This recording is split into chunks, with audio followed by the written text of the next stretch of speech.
just kind of take it how it comes. Yeah. And just kind of don't let it get to you and just kind of do your thing. If you have your vision, you stick to that. Everybody's not going to understand like your vision.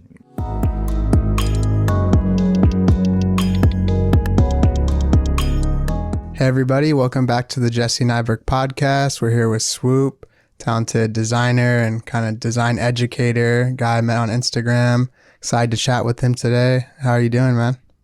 I'm good. How are you doing?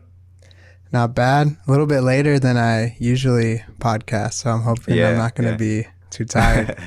It's late over here too. I've had 3 cups of coffee, so yeah, I feel like sometimes too, if you keep drinking them, like it's just each one lasts less and less long. Yeah, you get tired or easier. Where are you at exactly? I remember I shipped a print to you, but I totally forgot. Yeah. So I'm currently in Nashville, Tennessee. Okay. My hometown is Memphis. So. Were you always from around there? I've been in Nashville, I want to say, for about like 7-8 years. Okay, that's a while then. Yeah. So I pretty much, claim I'm from here, but I can't say I'm a native at all. So. Yeah, I always that's like a weird kind of thing. It's like my hometown's different from where I live, and I'm wondering like how long I have to live somewhere to be like, oh yeah, this is where I'm from. Because, I used to live in a town called Covina, but only until I was like 10 years old. So I feel like once I hit like 20, I stopped saying that because it's like I live in LA now, Yeah, I think I'd rather, be from Memphis anyway. Can't forget where you came from. So. Yeah, I feel you. Do you think that is Nashville, like in terms of like the creative scene, how kind of is it out there? I've never really been in that area. It's really creative. It's a lot of music, very musically driven. But as far as like creative, and art, there are a lot of museums that are around here. Really? A lot of like art gallery spaces, that are mostly around like the Midtown area. We have this thing that's called like an art crawl that happens every Saturday of the like first of the month. And so, you go around there, you get out to those and you get to see like all the art. It's like a bar crawl, but with museums and shit. That's dope. Yeah. So it's pretty cool, so that's usually the only time that I get out, other than that, I'm pretty much just behind the computer, like 6 inches away from the screen, just designing away, just making some new content or something.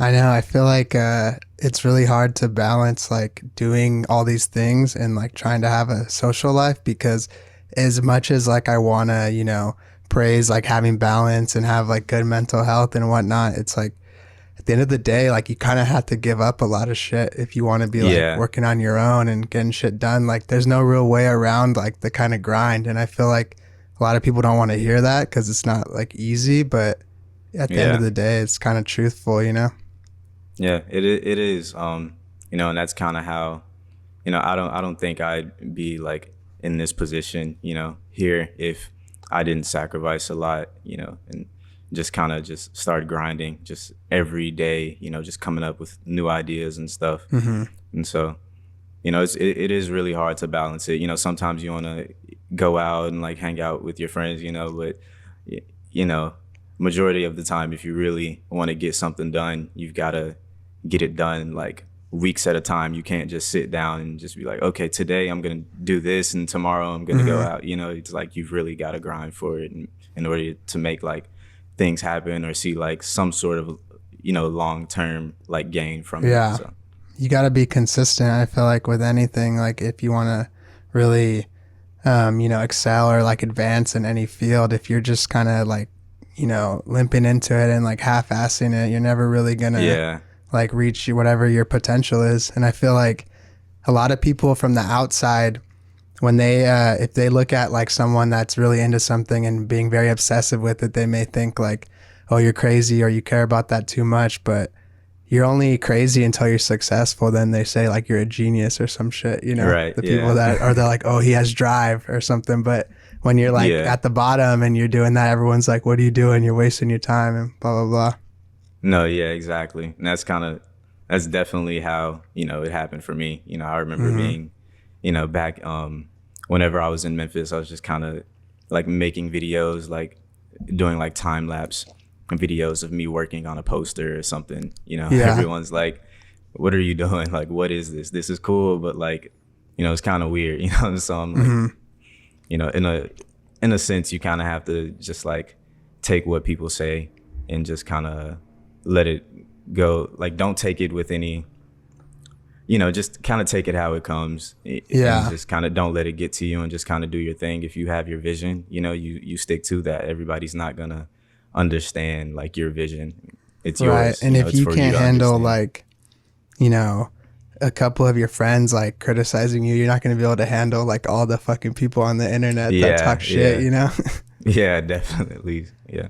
I wanted to ask you kind of like, I think I discovered you through one of your reels, either one where you were like doing a kind of time lapse thing, or one of the ones where you were like, like going like that and shit, and like teaching some kind of little lesson or whatever. But what is kind of your background like as a designer? Like, you can take me back a little bit to the beginning. Yeah. So I kind of started designing in middle school. I did like t-shirt designs for people, and I kind of built a portfolio from that. And whenever I got to like high school, by the time I got to high school, I built up kind of like, just an archive of just like all of these t-shirt graphics that I had done. And these are early Photoshop days, like photo bucket days, and so I was doing all of that stuff on there.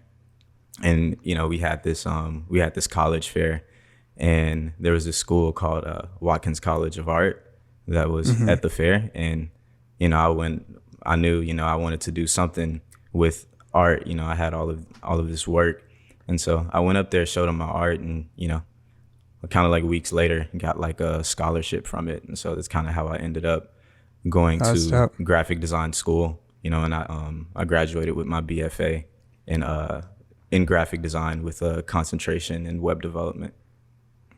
Oh, that's sick. Yeah, I feel like that's good that you kind of had like that opportunity to meet someone like that when you're that young, because I feel like for a lot of people that I know, they didn't even really know that like things like that were like a possibility. They thought that design or art or photography was just like a hobby, because they had no one telling them like, oh, you can make a career out of this shit.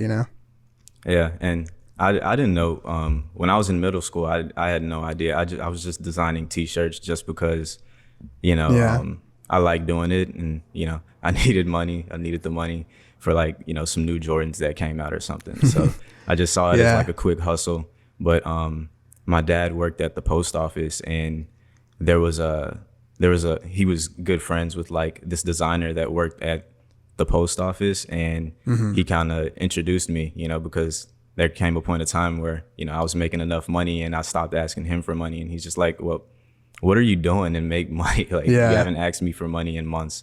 And so I just kind of started showing him my t-shirts and stuff, and then he introduced me to this guy that he worked with at the post office that later became my mentor, and started giving me like assignments to like learn Illustrator and learn Photoshop and stuff, and he'd come over. That's and cool. He'd just teach me the ropes pretty much, because I didn't know what I was doing was graphic design at the time.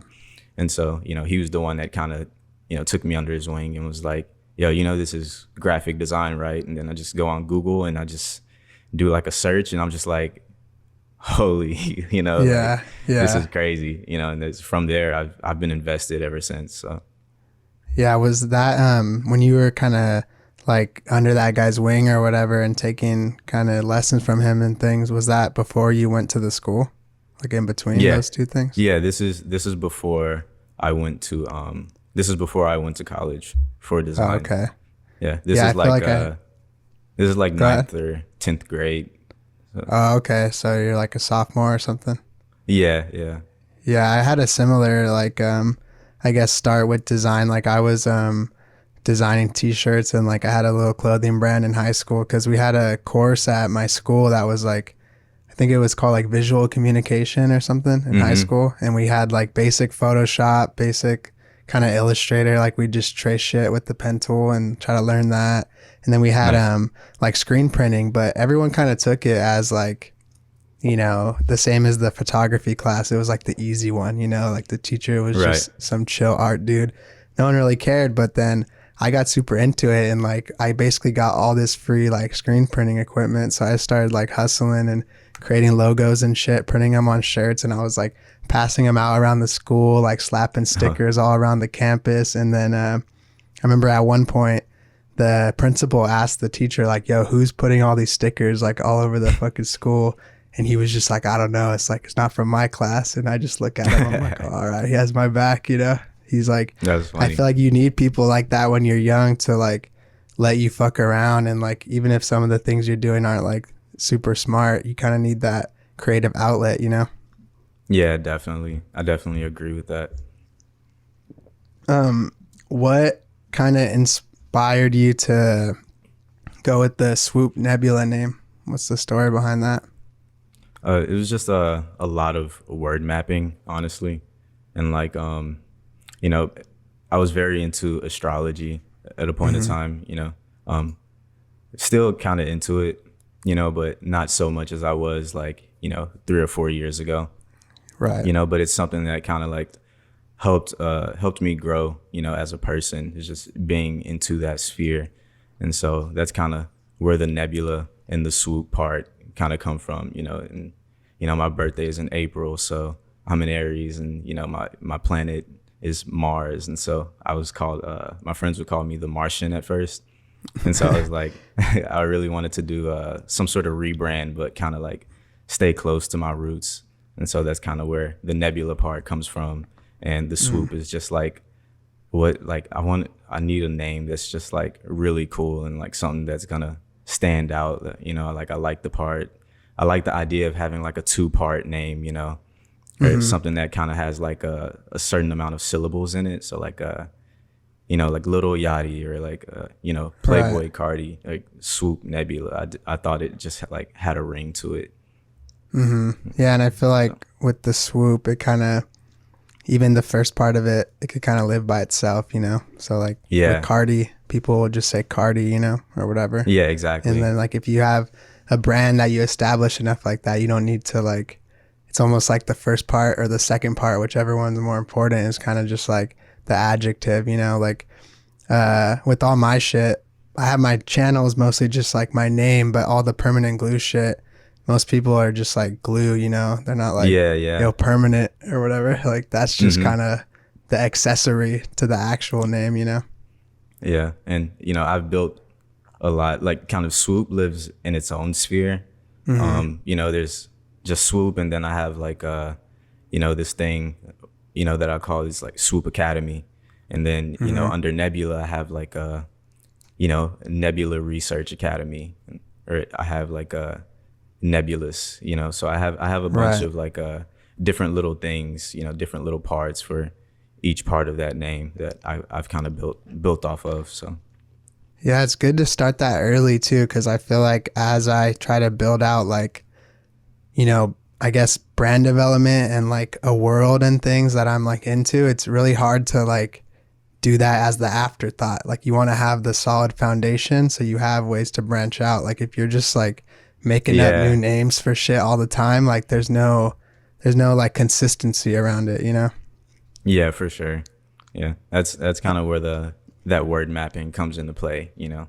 For a while I just had like a giant whiteboard on my wall. There's like like this paper I got from Amazon where you can just kind of, you buy it and you can just kind of cut it up and just like glue it or like to the wall. It comes with like the little adhesive that's on the back of it. Oh, okay. And so I just put it on over the entire wall, and I just had like a giant like word mapping tree just like going across it for like ages, for months, you know. And I just kind of, anytime I'd come up with something, I just put it on that.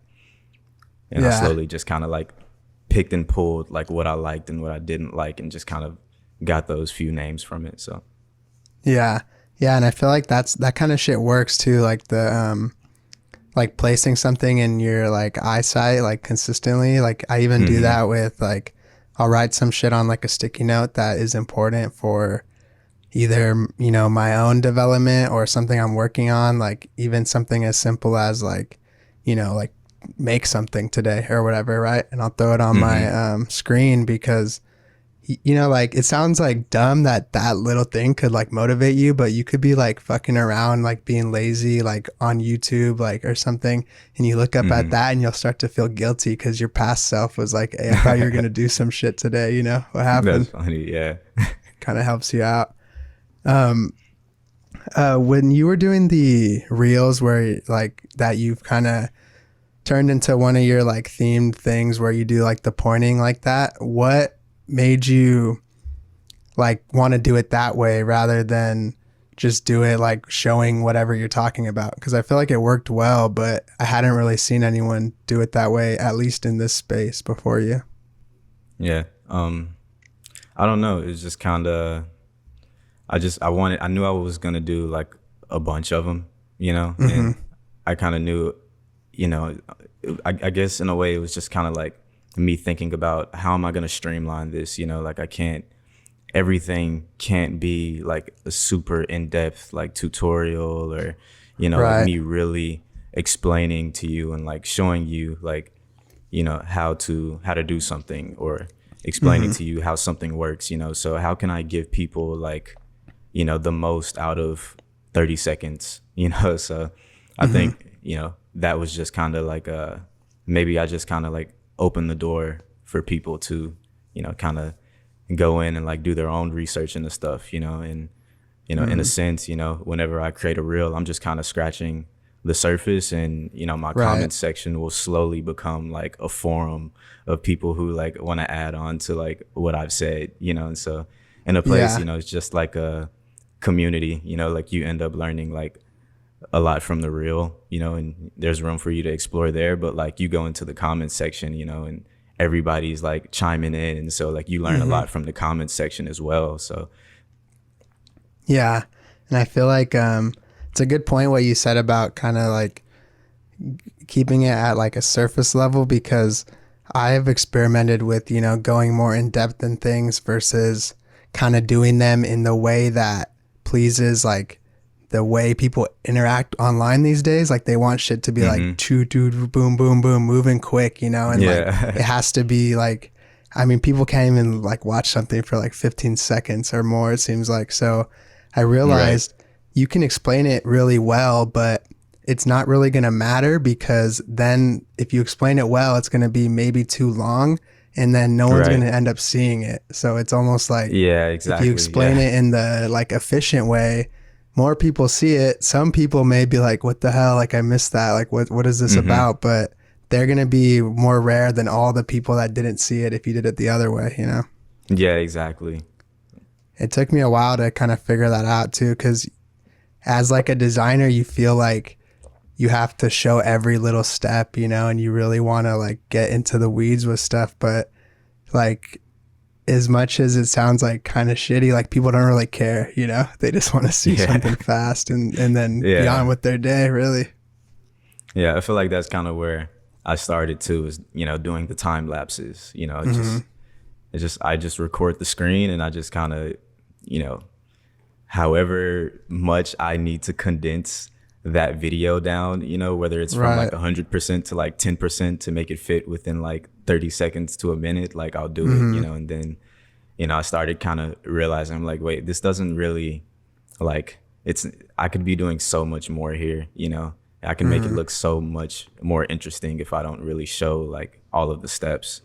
And so what's funny about the mobile apps too is it seems like the less you produce them, like the better they perform. So like with YouTube and like other platforms, I'm always trying to make everything like super perfect and like high quality. But it seems like with Reels and TikTok, it's like they want you to be like recording your screen and it looked kind of shitty and it looked like you just whipped out your phone and did it in like 5 minutes. It's almost like you have to like dumb it down. And it's crazy because I've been getting more into TikTok lately, and it's crazy to me like how little that whole community even like knows. Like some stuff you think is like obvious or like no one will even care about this, and it'll like blow up because there's just all these like, you know, kids in high school or whatever being like, what the hell? Like, I never even heard of like the pen tool or whatever the fuck, like something Yeah, simple, exactly. you know? Yeah. It's crazy. Yeah. That's why anytime like I kind of made it like my goal to kind of start off doing like a bunch of like surface level stuff, you know, things that not surface level but entry level design stuff, you know, whenever I first Right. got to school, you know. And so I was like, this is stuff that, you know, up and coming designers, you know, are gonna need to know, or maybe they want to know it, you know. Maybe some designers, you know, want to go to college, but you know, they're not fortunate enough, you know. So you know, Right. I kind of want to give them the opportunity to like learn and develop like a foundation, like a traditional foundation, you know, within like art or design, you know. And so I kind of started off just doing like doing all the simple stuff, you know, all the necessary things that you would need in order to get into design, you know. So, Right. Do you feel that I haven't really looked in your comments or anything, but when you're like giving an opinion or like maybe your way of doing something, like this is how you should, like you have this thing right here, right? 4 tips for designing a successful logo. Like there's some stuff that's like rooted in history and like technically it's like it can only be so objective because it's still like art in a sense, even though it's design. But do you ever have people kind of being like not agreeing with you and you have to like, or you see people in the comments like arguing about some of the like opinions you're stating? yeah. I mean, if like when people kind of have their opinion, you know, obviously, you know, everyone's opinion is valid, you know, but Right. I welcome that, you know, as long as it's valuable feedback. If it's someone that, you know, that's obviously just trolling, you Yeah. know, I don't pay it any mind. But, you know, someone who has like a valuable feedback, you know, or a valuable opinion and can contribute to like the comments section, you know, and provide more insight about it, you know, I always welcome that, you know. But, you know, I learned a lot from my comments section too, you know. Right. I remember one time I did this. I have one reel where it's like graphic designers you should know about, or like art history movements you should know about. And, you know, I post one of those and there are people in the comments section like, what about Art Deco? You know, like what about constructivism? Yeah. You know, so it's like, okay, like maybe someone comments something and I've never heard of it. And so, you know, I go look it up and I'm just like, wait, like, yeah, like this is actually really Right. cool, you know. And so I end up learning a lot too, you know. So I think it's just like us growing together and kind of developing each other. So Yeah. I feel like too, I get some comments on like some of these apps and it's funny when like you could tell that people are trolling and then I don't really respond, but then I see other people like responding for me and that shit like yeah, makes me yeah, feel good because I'm like, oh, at least some people like are like they kind of have your back in this community. Like some random other person will just be like, what are you even talking about? Like that's not even yeah. like that's like a bad take or something. I'm like, all right, now I don't even have to deal with it, you know? It's a win-win. Yeah. Like one thing Um, I get often is like dude, slow down the videos, like it's going too fast. And then people yeah, will be in the yeah, comment section and they're like, all you got to do is just pause the video. yeah. And you know, so comments like that definitely make me feel good. It's like, you know, Yeah. those are my supporters, you know. For sure. Another thing I wanted to ask you about was you have the like visual pharmacy, kind of like that part of your brand with the assets and things. What's kind Yeah. of, how would you describe that in a whole, like that aspect of your work?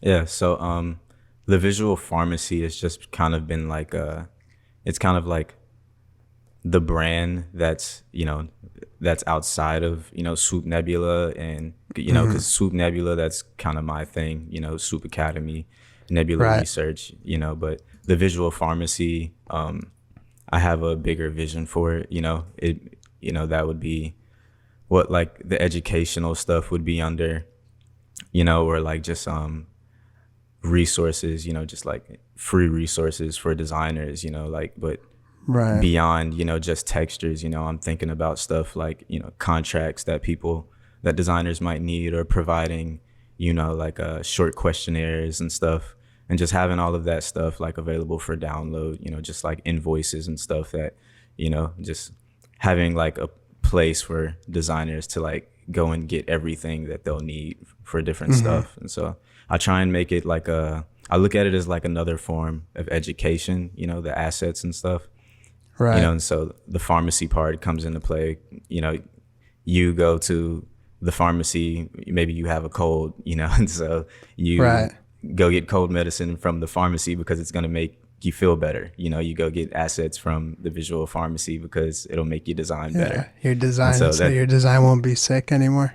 Gotta fix it up. And so that's kind of, you have a good, I think you've done well at naming all the things that you kind of pursue. So like whatever you bought on Amazon and writing shit on your wall, that definitely worked out for you, and the word mapping and stuff. Yeah, appreciate it. But I've always felt very concept driven, you know, so you know, I feel like there are like two sides of designs, you know, there's concept and then there's execution, you know, and I've always felt like I leaned more on the conceptual side of things, you know. Yeah, I feel like you notice that with a lot of different creatives. Like there's some people that are just super talented and like they're very conceptual and they're very good, like technically skilled. And there's other people that are one or the other, you know. A lot of people are more better suited in like an art director role because they may not know their way around the program too well, but they have like a vision that they can help contribute to. Then you got other people that are like kind of like production people, you know. You give them these tasks and like they can bust it out, but they may not want to be bothered like coming up with the initial idea. Yeah. I feel like though as a freelancer, it's like you kind of have to do both, you know. You can't really be if you're too much production, like the client's just gonna boss you around and you're gonna look like you don't have power in the situation. If you're too conceptual, you're probably gonna pitch some crazy idea that you don't even fucking know how to like really do, you know. You definitely gotta you know, learn how to kind of manage your time when it comes to conceptualizing stuff, you know, because you might have this grandiose idea, but it's like, wait, can you actually get that done in like, you know, 2 to 5 business days? So and I feel like sometimes, you know, people hide behind like these big ideas because like they're so impossible. You could just be like, oh, I want to do this, but like I can't because I need this, I need that. And it's like, just do what you can with what you have, you know. Nothing should really like, I don't like when people like complain about being like restricted due to like different environments or the equipment they have, because you can do anything. Like I know dudes that create merch designs on like Photopea and shit on the website, like their like not even Photoshop. And I know people that do shit all analog, you know, or like dudes that don't even have everything's on their iPad. So it's like, I feel like you know, assets and like different things can only go so far. You got to be able to work with kind of what you have. And I wanted to ask you more about the pharmacy thing. Like, do you think with like digital assets, I see some of them like obviously break into the mainstream. You have things like the textures from like Black Market, or the dude like Studio Innate, his like glass things were going around everywhere for a while. Outside of some of this stuff that kind of like blows up, do you feel that it's kind of like oversaturated these days? Like that whole like concept of selling like assets? I feel like it's how you approach it, you know. Definitely I feel like, you know, if you're trying to sell like some textures or something, you know, it may be a little oversaturated for that. You know, I think, you know, there's always room for like more assets. You know, like graphic designers are always kind of, you know, scavenging the internet looking for free assets or like stuff to download. And so I think there's always going to be room for it, you know, but you just kind of have to look at what people have done, you know, and just kind of, you know, put your own kind of twist on it maybe. And or, you know, like if you see something that someone has done, you know, try not to like be a copycat, you know, or something like that. Try and come up with something that's completely unique.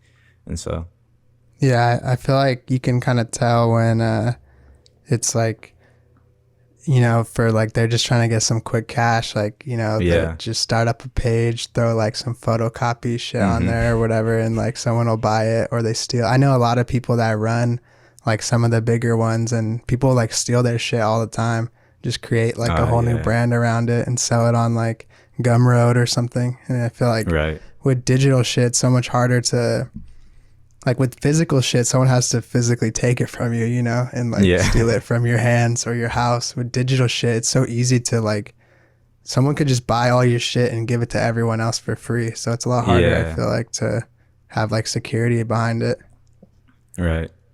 But, you know, you just gotta, you gotta make those unique assets that, you know, people try and gatekeep, you know. It's just like, oh, where did you get that? You know, and so it's like, you know, I can't tell you, and then, or, you know, make things that people don't want to give out because they don't want everybody to have them, you know. So I think that, you know, when you do stuff like that, you know, it has to be coming from the designer or the person that made it, you know. It has to be something that you put a lot of work into, you know. And so, like you said, you can definitely tell when people are just kind of trying to throw something up and get some money from it. And I think that ultimately ends up being the stuff that kind of gets, like, you know, gets uploaded to a random, you know, website where they can, or anyone can download media it for fire, free. like download like everything.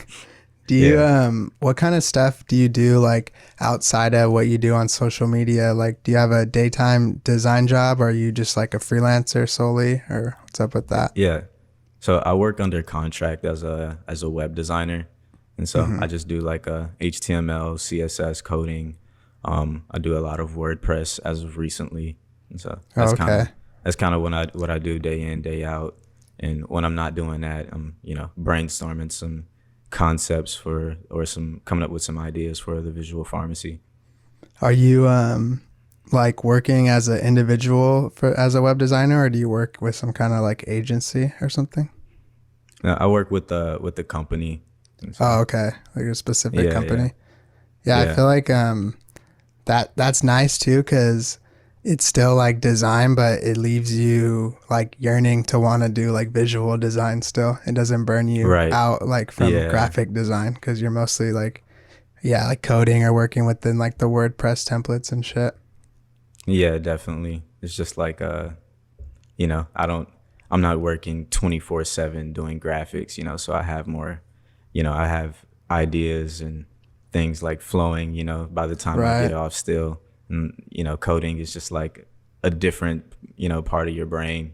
You're just like looking at numbers and just strings of text, you know, so it's definitely two different worlds, but it benefits to do both.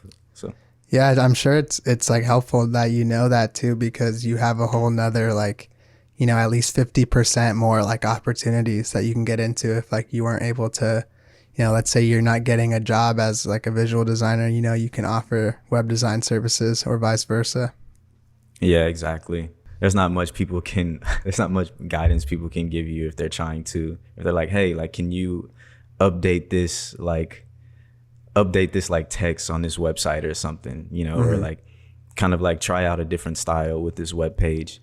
You know, there's only so much like a creative direction they can give you. So usually you have a lot of creative freedom when you're doing web design stuff, whereas graphic design, I feel like people get real nitpicky, you know, because they're like, okay, if you don't do this correctly, I can have because they think another they know designer too. here do it. Yeah, exactly. Like people don't think they know how to code, so they're not like, yo, can you change like the like you actually messed up like the CSS right here, so go in there and like change the hex codes. I want it to be lighter or whatever.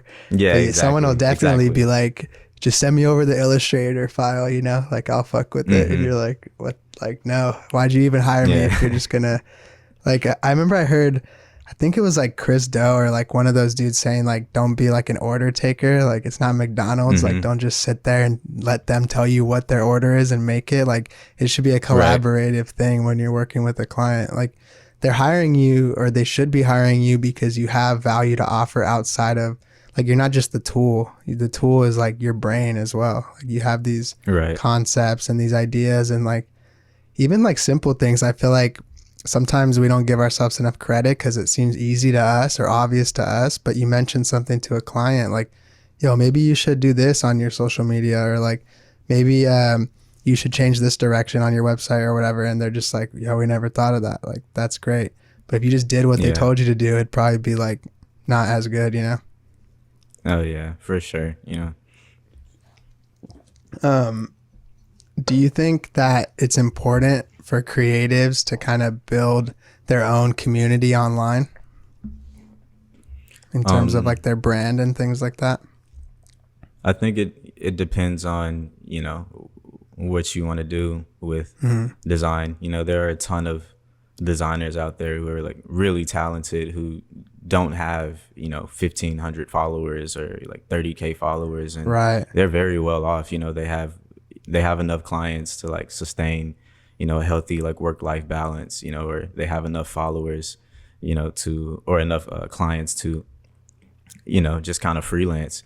And so I think ultimately it kind of depends on what you want to do. You know, if you want like brand deals, or if you want to get like sponsorship opportunities and stuff like that, then yeah, it may be beneficial for you to kind of like build your following on Instagram. But besides that, you know, I don't think people really need to worry about it, you know.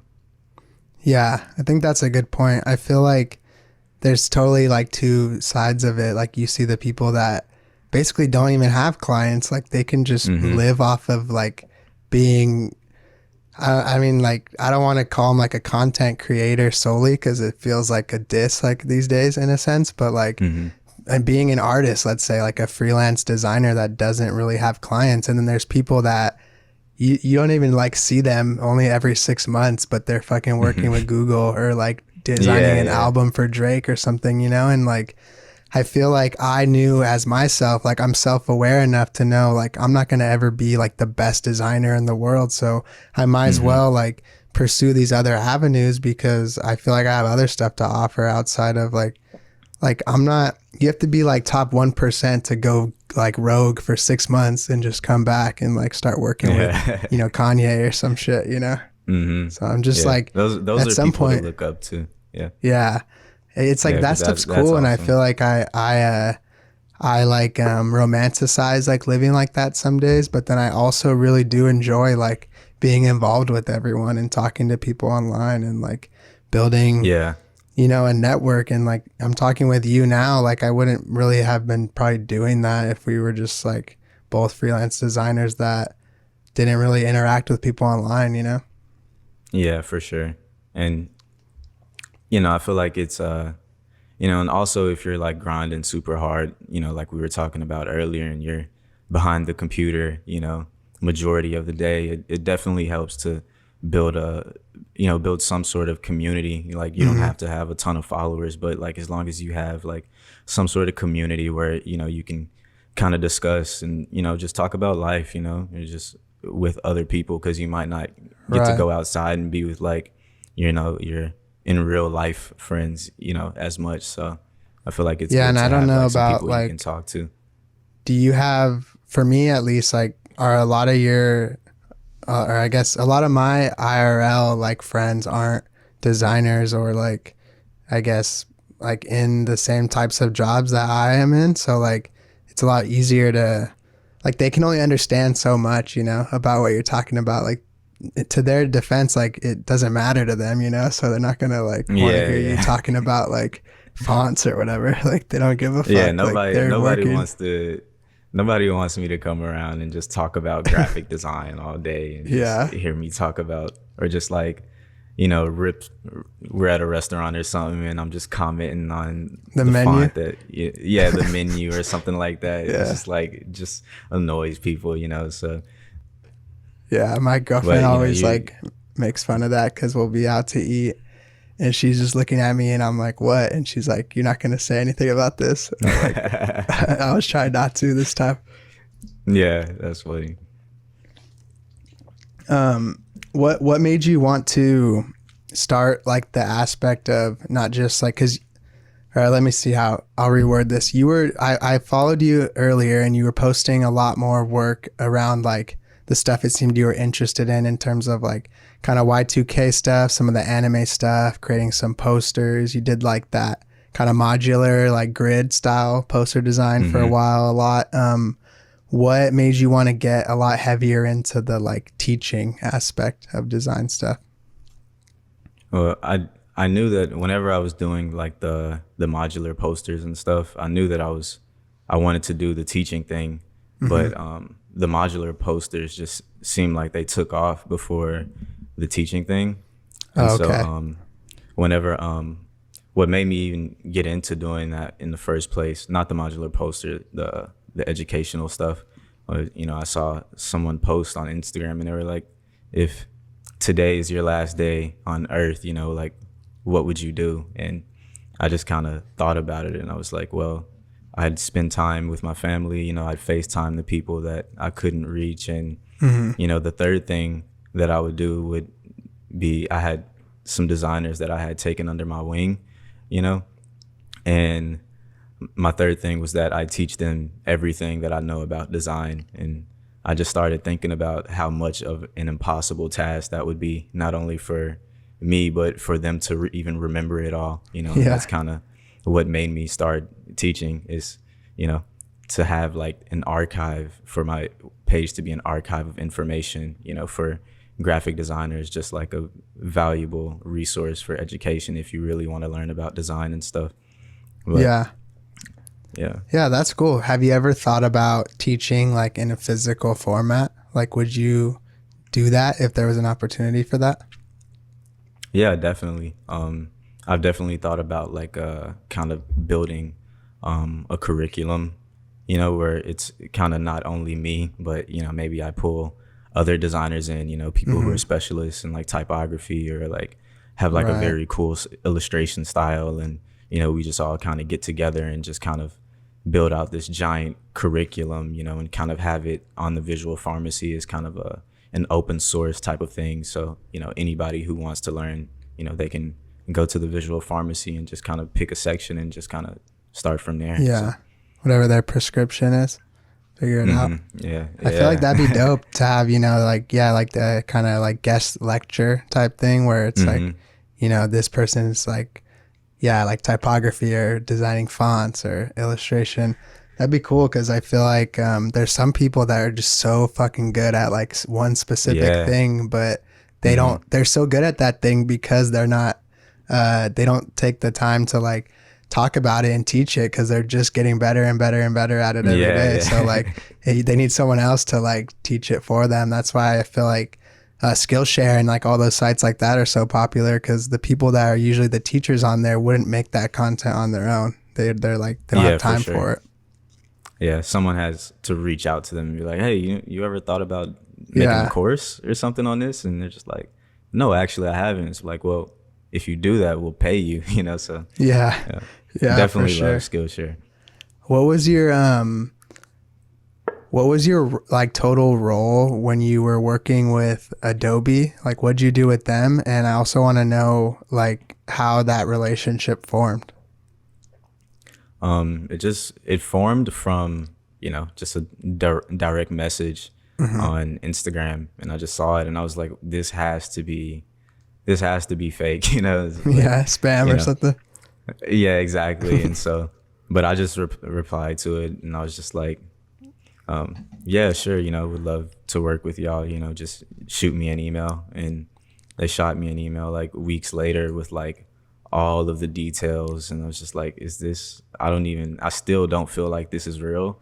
Like we were like, I was at the point where I was giving them, you know, like my bank information and stuff, and I still didn't feel like it was real, and I was just handing over my bank information, and I'm just like, wait, before I give you guys this, like, I need like one last confirmation that you guys, you know, that this is real.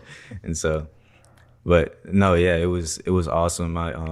My role with them was just being kind of like an insider for that Adobe Max thing that they do, you know, which they have a bunch of like artists and creatives, you know, from all around the world come in and like they like share their graphic design knowledge or like their artistic knowledge, you know. And so I was just kind of just promoting that, you know, and it was something that, you know, I hadn't known about before, you know, but like as I got into it, I was like, this is really cool. And like people definitely should know about this, you know. And so I got really into it as far as like the creative goes, you know, because it felt like a once in a lifetime opportunity. Yeah, that's dope. I remember like wanting to go to it when it was still in person, like 3 or 4 years ago. And I think the past 2 years, it's all just been like streams and shit, right? Yeah. I think you can still go up there and check it out. think they have it on That's demand cool or though. something. You were just doing like a lot of like stories and reels and like kind of video production stuff, right? When you're doing it with Yeah, them. yeah. Just mainly like content creation for them. So. Mm-hmm. Because I saw you did that one that was like where you're in the computer and it looks like you're like hacking or some shit. And Oh it's yeah, like yeah, coming in and out. yeah. And that's when I was like, oh shit, he's working with Adobe. That's like, I feel like Adobe is, since it's like such an integral part of like so many of our like workflows, it's very, you know, that's like a cool feat, you know, it's like working with Nike or something like that. Yeah. It definitely felt surreal. You know, it still feels surreal. You know, so whenever I was doing like the sort of hacking thing, I really wanted to like really put like that personal aspect Yeah. into it. You know, to unveil it because you know I do feel like a sort of computer nerd. You know, like and I'm really into like sci-fi stuff. You know, so I had to throw some of that into the unveiling of that. So. Yeah. Yeah. It makes more sense too, like even more into like the development of your brand and like the stuff you put out, knowing that you do like development and coding too. Cause I wasn't aware of that. And I'm sure like a lot of people aren't cause you don't really talk about it too much, but it makes sense. Yeah. And that's what's crazy about the internet is like people are a certain way online and then they have this whole other life that people don't even know about. And like there's people I know that, you know, look like some of the biggest like artists or designers online, but then they also have like this super other like normal career as like an engineer or some shit, you know? Right. No, It's yeah, just that's crazy. Yeah. Some people are like just like good at a lot of shit and they're just like, so this will be my online presence and this will be what I do kind of in real life, you know? Yeah, that's kind of tough though, you know. It's just like, you know, construction by day, graphic designer by night sort of thing is kind of hard to juggle, you know, but I guess, you know, if you let one inspire the other and, you know, and it just works. So. I always felt when I was working a job as a designer, like in-house, I felt so like burnt out to design my own things or take on freelance projects or like do like art, I guess, for lack of a better word. But when I was working a normal job, like that's all I wanted to do was fucking go home and clock out and like go on my computer and design shit. That's why I wanted to freelance for so long. And luckily I have been able to like the past while because working as a designer and designing things you don't really want to be designing all day is like nothing can be worse for your like creative output than that. It just takes away like all your energy pretty much. Yeah. Like I haven't, other than the Adobe thing and maybe like some like sponsorship stuff or like brand deals, I haven't done any freelance stuff just because, you know, I feel like I'm already so occupied that I wouldn't even have the time to, you know, contribute, you know, like to a client what they like really deserve. But, you know, I'm slowly kind of picking back up on that stuff, but I've been kind of away from it for roughly a year. So. Yeah. If you're kind of own personal pursuits with the pharmacy and like your Swoop brand and posting stuff online, if that kind of got to super big to the point where like it was overwhelming, would you just stop the web design aspect of your like career? I don't think I would. I want to say I wouldn't, you know, but I feel like, you know, I code. My website is with Squarespace, but like I've done a lot of coding on that website too, you know, so in a sense I've kind of built it myself. And so I feel like the two definitely kind of, you know, play off of each other because, you know, in the day I'm kind of coding, you know, but if, you know, I want to integrate something on my website, you know, it's just that easy because I was testing it out yesterday for, you know, the day job. So. Yeah, that makes sense. So it's like you don't want to stop working on that because you'll kind of lose that skill to put into your own stuff. Yeah, exactly. Yeah. Yeah. I remember learning HTML on like MySpace and Tumblr and shit and like trying to edit the themes and like curate my page and all that. That's definitely where it all started too. So I remember seeing one of my friends like just like doing just copying and pasting from like all of these random websites. And I'm like, yo, how did you get like how did you get your background to be like moving and be like this little GIF? And it's just Yeah. like, yeah, I just coded it here in MySpace. And I'm just like, what? Yeah, So they look like they're like a hacker or some shit when you just look at yeah, the page exactly. source or something. Yeah. That was I crazy. I definitely feel like remember that's like my everyone's friends start. being like, I definitely feel like I definitely remember my friends kind of gatekeeping like the MySpace Yeah. knowledge and like all of that. So it's funny.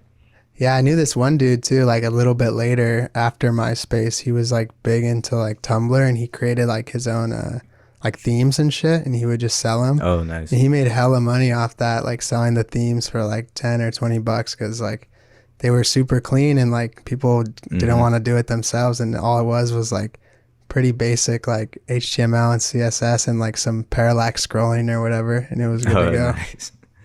Yeah.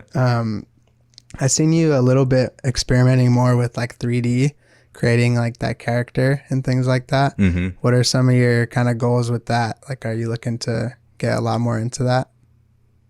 Yeah, so I've always been interested in 3D, and character design, and it's definitely something that I've been wanting to get into, but I don't always have the time to be consistent with it. But with working from home definitely makes learning a little bit easier, because as soon as I get off, I have my computer right there, I can just jump on and just kind of start designing stuff.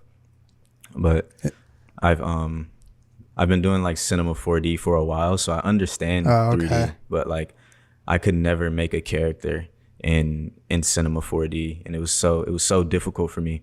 And I have this thing to where I wouldn't, if I can't do it myself, like I shouldn't be going to like find a free asset or like finding something for it, And so if I can't design a character myself in 3D, I shouldn't be going to like, free, male model 3D download. Yeah. I shouldn't be The doing that. gradient And so I human just, mannequins. yeah. So Yeah. I just made it my mission to just like learn that first before I did any like sourcing of like 3D stuff. And Right.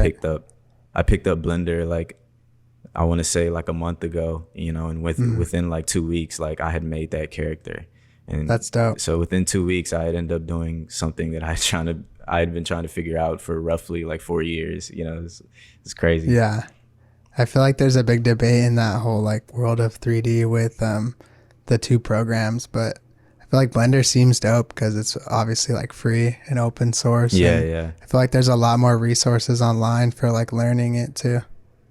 Yeah, there is. There's a big difference in like resources, and like they also have like way more plugins because it's open source too. So like roughly anybody can get in there and kind of make their own thing.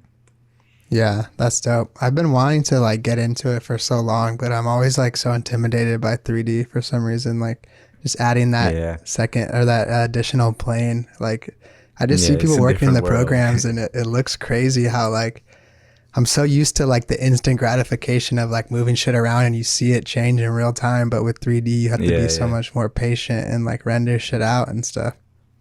It's more like, I guess it's more like web design in that way. Like you have to test it, go back, test it, go back. Like with, Oh, yeah. when, 2D design, you know if it's working or not as you're doing it. You step a back lot from easier. it and look at it from like the side or something. And you're just like, Yeah. yeah, that's not working. But Yeah, for sure. I think It's cool, though. web I like design the definitely character. helped me. Yeah, I Oh, think web yeah? design definitely helped me develop that patience, for 3D stuff. So Yeah. When I did web design in college, I liked it, but there was some times where like, yeah, you'd be trying to troubleshoot the code and it was just like a comma or something. And it just like took away like 3 days of your life off like one little yeah, symbol that for no sucks. reason. Or it's just like a space that's Mm-hmm. lingering in your code somewhere that's just throwing everything off.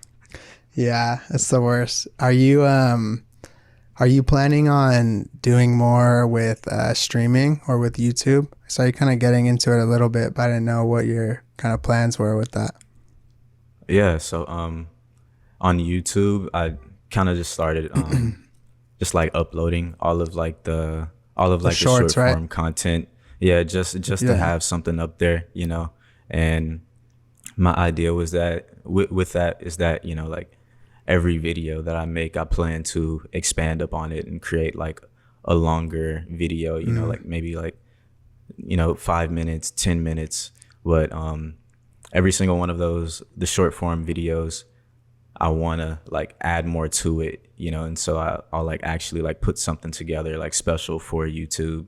And then once I get that up, you know, then, you know, maybe I can archive that short form video content, and that'll just be a way that I can just kind of like knock out every single topic that I've covered. So that's kind of like a long-term thing. It'll take a while, but you know, we've got time. Yeah. So. That's cool. Yeah. I'm kind of looking forward to see what you do with it. I'm always wanting more people to, like, everyone posts on Instagram, you know, and almost everyone has experimented with reels or with different forms of content on those platforms, but not a lot of people are on YouTube, and I'm curious to see like what other people do with it. I have been seeing a lot of people, I feel like, getting into streaming lately too, as like artists or designers. Like, I think it was just probably with the pandemic and like being at home, people realized, like, I don't know if they were bored or they just wanted something else to do, but it seems like every day I see someone post on their story that they're streaming on Twitch or some shit. Yeah.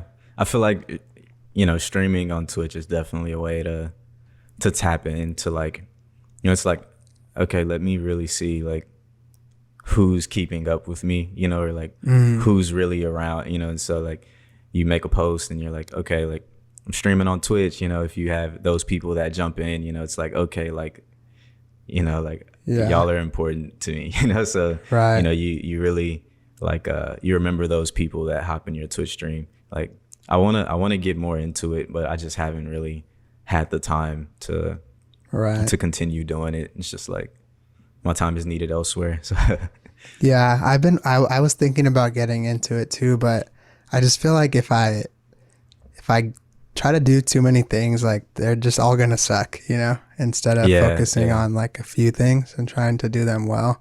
Because I already feel like exactly doing the podcast and the YouTube videos and keeping up with Instagram already almost takes up, you know, whatever, like a full-time like hours like a job would, and then I still have all my client shit. So it's like I can't be streaming also. The only way I could do it is if I was streaming just shit that I'm also working on, but usually shit I'm working on I can't really be showing on stream. So it's like, it's kind of like, what are you gonna do there, you know? Yeah, that's how I feel about streaming. It got to a point where I was like, well, I'm gonna stream for 30 minutes and then I'll end up streaming for like an hour and a half, and it's like it just started to become like it started to become a lot, you know. And it's a lot of pressure too. Like, it feels like it's a lot of pressure. Even like 5 people or 10 people, you're just like, fuck, man, I don't want them to be bored, you know. I gotta make this exciting. And a lot of parts of design aren't very exciting from like just a viewing standpoint. Like there's times where I'm just looking at something for like 5 minutes, just looking at it and not doing anything else. Yeah. And like, or just moving something back and forth. And like, that's part of the process, but no, that's not like fun. You know, no one wants to watch you look through fonts for 30 minutes or whatever. That's why I tried, whenever I was streaming, I started developing ideas for streaming, you know, to like maybe like react to like different art styles on YouTube or something, you know, like do like incorporate some sort of like already existing, you know, streaming content aspect into that's smart. my content, but like make it design related, you know. So like I saw you do the graphic design side hustle tier list, you know, like that was cool. Like just stuff like that, you know, is what I was thinking about for doing streaming, but it just became a lot to try and have like a consistent agenda, you know, every time you stream. I think that's the way though. Like the dude Elliot, he's probably like who I've seen do streaming like better than anyone else in terms of like as a designer, because he has like, you know, these like schedules where it's like Monday it's like, you know, whatever, like he's like doing Animal Crossing design shit, and then Wednesday it's like design chef, and like everyone in his Discord is like participating in this big challenge, and it just promotes like collaboration, he doesn't even have to be like entertaining because they're entertaining themselves while they're watching. And then like another day is whatever. And I feel like that's smart. You have to be like an entertainer in that way too. Like I feel like I'm engaging enough to create videos, edit them, put them out and get people to watch, but I don't think I'm like super like entertaining as just a streamer, you know, and gonna be catching people's attention the whole time or whatever. I definitely feel that, and he kills it too. Like I don't know. I'm just like really like, I feel like when I hop on the stream, I'm really like monotone, you know, and just too chill to, you know, to maintain like people's like attention. And so it just kind of like fell to the wayside for me, because it's like maybe I'm better off just doing like YouTube videos and the short form content stuff. Yeah, for sure. And I feel like that's really it, you know, like at the end of the day, you just got to figure out like what things work for you, and you don't have to try to do it all. Like I think that's a trap that we fall into. Everyone gets like FOMO or like this imposter syndrome about what they're doing. But if you're doing something and it's not like completely shitty and people are seeming to like it, like just stick with that. You don't got to like try to spread yourself too thin, you know? Yeah, for sure. That's the right phrase for it. You don't want to spread yourself too thin. And I felt like that's like what I was doing at the time. So I was like, let me pull back on this. For sure.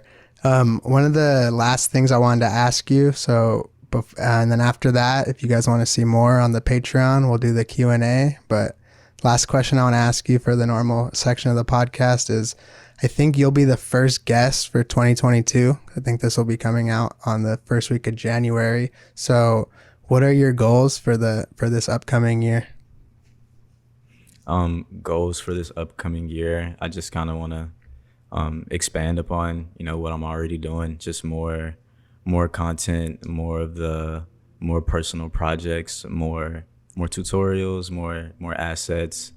I really want to kind of start diving into and dissecting what I need to do as a designer, and you know, also kind of like a marketing person to, you know, create like free resources for designers and stuff, and like start putting together that curriculum.